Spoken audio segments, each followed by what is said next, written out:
আজকে আমরা এখানে যারাই এসেছি আমরা কেউ কোটিপতি না, আমরা সবাই রিক্সা চালিয়ে আমাদের জীবিকা নির্বাহ করি। আজকে পেটের দায়ে ফ্যামিলির ভরণ পোষণের কারণে আমরা অনেক শিক্ষিত ছাত্র সমাজ আজকে রিক্সা চালাই। লোক লজ্জার ভয়ে আমরা বলতে পারি না। আজকে আমরা এখানে এই যে আমার শ্রদ্ধেয় বড় ভাই সে তিতুমির কলেজের স্টুডেন্ট, সেও রিক্সা চালায় তার পরিবার পরিচালনা করার জন্য। আমি আমিরজান কলেজের একজন স্টুডেন্ট, আমিও রিক্সা চালাই আমার এই পরিবার পরিচালনা করার জন্য। দেখেছেন কি হৃদয় বিদারক, আখমে আসু আগায়া আসে নাই, আসে নাই। আচ্ছা এদিকে সাহেব কান্দন তো আসছে না আপাতত, আমাদের আপনি এনে কেন্দ্র দেন না। আরাম জাদা রিক্সাওয়ালা সাজিছু, তোর রিক্সা তোর পুচ্ছে দিয়ে হান্দাই দিমু। এর নাম আশরাফুল খান। এই যে দেখেন ছাত্রলীগের খিলক্ষেত 43 নম্বর ওয়ার্ড শাখার সহসভাপতি, যার নাই কোনো গতি সে হয় সহসভাপতি। এইটা সাহেব দেখানোর কাজ কাম গুলা দেখান না, ওই যে সহসভাপতি সেটাও দেখান না। ওর আওয়ামী লীগের কাজ কাম, ওই যে রিক্সাওয়ালা সাজিছে কত বড় মিথ্যা কথা কয়। সেনাবাহিনী ওরে ধরেন, আগে রিক্সালি ঘর খায় সিধা করে দেন, আর রিক্সাওয়ালা ভাইরা যাত্রার কথাই নামেন না রাস্তায়। সমস্যা আছে, আমরা তো আছি। কে যেন রিট করেছে ব্যাটারি চালিত রিক্সা বন্ধ করার জন্য। প্রধান বিচারপতি এটা আপনারে কইতেছি, এইসব রিট পিট যেন গ্রহণ করা না হয়। এই সমস্ত দরিদ্র বিরোধী পদক্ষেপ শুরুতেই বন্ধ করে দেওয়া উচিত। ব্যাটারি চালিত রিক্সা থাকবে, কেউ এটা বন্ধ করতে পারবে না, কারো ক্ষমতা নাই, কেউ যেন বন্ধ করার চেষ্টা না করে।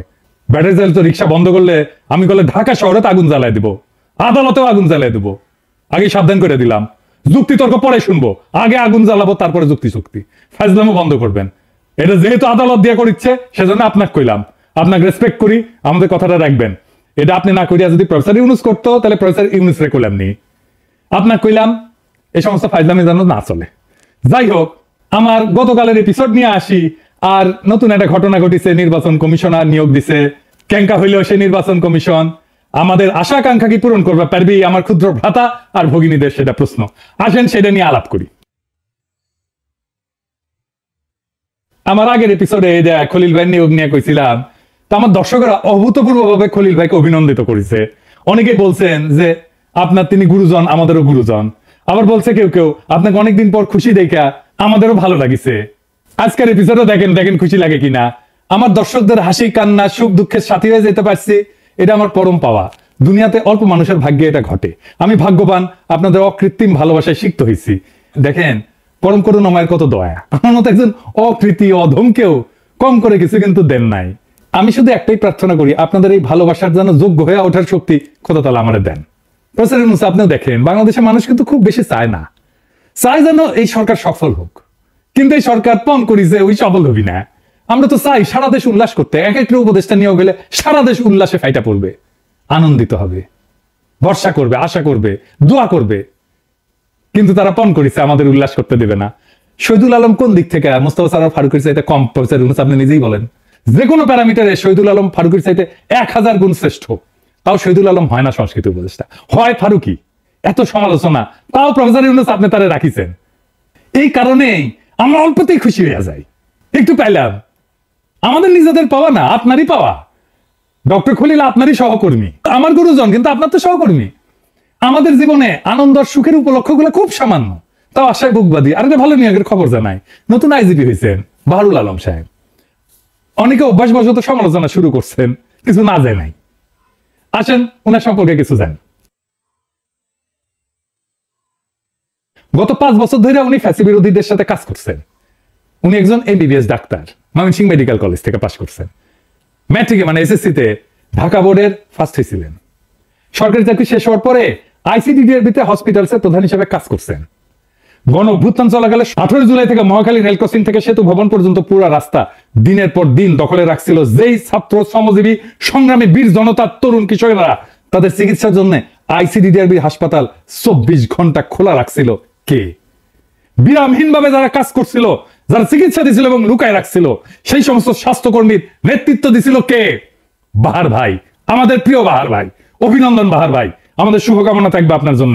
ভাঙ্গা পড়া পুলিশ বাহিনী একজন বিপ্লবের সাথীকে তাদের নেতা হিসেবে পাইছে। আমি কনফিডেন্ট পুলিশ বাহিনীর সাথে জনগণের দূরত্ব কমবে। বাহার ভাই আপনি দেখছিলেন কিনা জানি না, আমি পুলিশ পুনর্গঠন নিয়ে 2টা ভিডিও করেছিলাম। দেখতে পারেন, নাও দেখতে পারেন, না দেখলে ক্ষতি নাই। যদি দেখে নেন তাহলে খুশি হব। আপনি দেখবেন পুলিশের কোনো গুণগত পরিবর্তনে আমার কোনো সাহায্য, কোনো পরামর্শ যদি দরকার পড়ে আপনার এই ছোট ভাই সবসময় থাকবে, আমাদের ভবিষ্যৎ প্রজন্ম যেন আপনার বাহিনী নিয়ে গর্ব করতে পারে। আমার একটা স্বপ্ন আছে বাহার ভাই, পুলিশ নিয়ে। আমেরিকায় নাকি শুনছি যে কোন মিলিটারি সদস্যকে যদি পাবলিক প্লেসে কেউ পায় জনগণ, তাহলে তাদের খাবার কিনে দেয়, কফি কিনে দেয়, কিছু খাওয়াইতে চায়, সেটা কফি হোক বা অন্য খাবার হোক। তারা এতই পছন্দ করে, এতই ভালোবাসে। বাংলাদেশের পুলিশ এমন হবে, মানুষ ভালোবেসে তাকে চা খাওয়াইতে চাইবে, নাস্তা কিনে দিতে চাইবে। এইটা আপনার হাত দিয়ে গড়ে উঠুক বাহার ভাই। আমাদের সকলের দোয়া থাকবে, শুধু দোয়া না, যেরকম কাজ চান, যেরকম সাহায্য চান, আমি প্রস্তুত থাকবো। আমি খলিল ভাই নিয়োগ নিয়ে উচ্ছ্বাস প্রকাশ করেছিলাম। আপনারা দেখেন উনি জয়েন করে প্রথম দিন কোন কাজটা করলেন, আহত বাচ্চাদের দেখতে গেলেন, কি গভীর মমতায় বাচ্চাদের পাশে গিয়ে বসছেন, দেখছেন? আমি শিওর উনি বাচ্চাদের চিকিৎসার একটা দীর্ঘমেয়াদী সমাধানের জন্য কাজ করবেন। আপনারা দেখবেন উনি সরকারের কাজকে এক অনন্য উচ্চতায় নিয়ে যাবেন। আজ যখন এই এপিসোড বানাচ্ছি তখনই দেখলাম নির্বাচন কমিশন ঘোষিত হয়েছে। এইবার আসেন, কেমন হইল এই নির্বাচন কমিশন? আপনারা দেখেছেন অবসরপ্রাপ্ত সচিব এএমএম নাসির উদ্দিনকে প্রধান নির্বাচন কমিশনার নিয়োগ দিচ্ছেন। আর কমিশনার হিসেবে যারা নিয়োগ পেয়েছেন, একজন হইতেছেন সাবেক অতিরিক্ত সচিব আনোয়ারুল ইসলাম সরকার, অবসরপ্রাপ্ত জেলা এবং দায়রা জজ আব্দুর রহমান এল মাসুদ, সাবেক যুগ্ম সচিব তাহমিদ আহমেদ এবং ব্রিগেডিয়ার জেনারেল অবসরপ্রাপ্ত আবুল ফজল মোহাম্মদ সানাউল্লাহ। আমি এই পুরা কমিশনের দুইজনকে চিনি, একজনকে ব্যক্তিগতভাবে চিনি, একজনকে ব্যক্তিগতভাবে চিনি না, কিন্তু চিনি ওনার কাজকর্ম, ওনার সম্পর্কে আমি জানি আর কি অনেকদিন থেকে। আর এই কমিশন যারা নির্বাচিত করছেন তাদের অনেককেই আমি শুধু ব্যক্তিগতভাবে চিনি না, আমি ওনার মধ্যে আমার গুরুজনরাও আছেন, আমি ওনাদের আর নাম না বলি আর কি।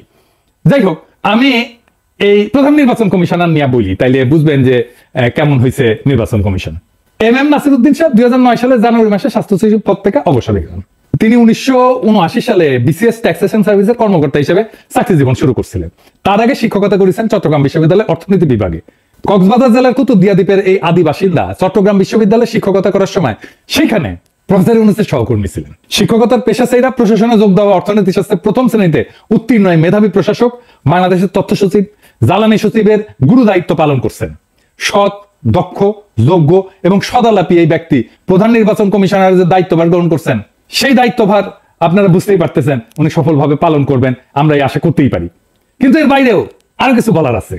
প্রথম কথা, এই যে কমিটি এই নির্বাচন কমিশনার নির্বাচন করছে, সেই কমিটিটা সলিড একটা কমিটি ছিল। কিন্তু আমার অনেক শ্রদ্ধাভাজন ব্যক্তিরা ছিলেন, আমি বলছি আগে যে আমার গুরুজন ছিলেন, আমি নাম করতেছি না। ওনারা যাকে প্রধান নির্বাচন কমিশনার নির্বাচিত করছেন ওনার সম্পর্কেই কথা বলি। তার আগে একটা কথা বলে নি আর কি, আপনি এমন কাউকে কখনোই বন্ধু বানাবেন না নিশ্চয়ই, বা পারিবারিক বন্ধুত্ব করবেন না যার সাথে আপনার চিন্তা, বিশ্বাস, ভ্যালুজ মিলে না, তাই না? করবেন না, তাই না? এটা মাথায় রাখেন এই আলোচনাটা শোনার সময়।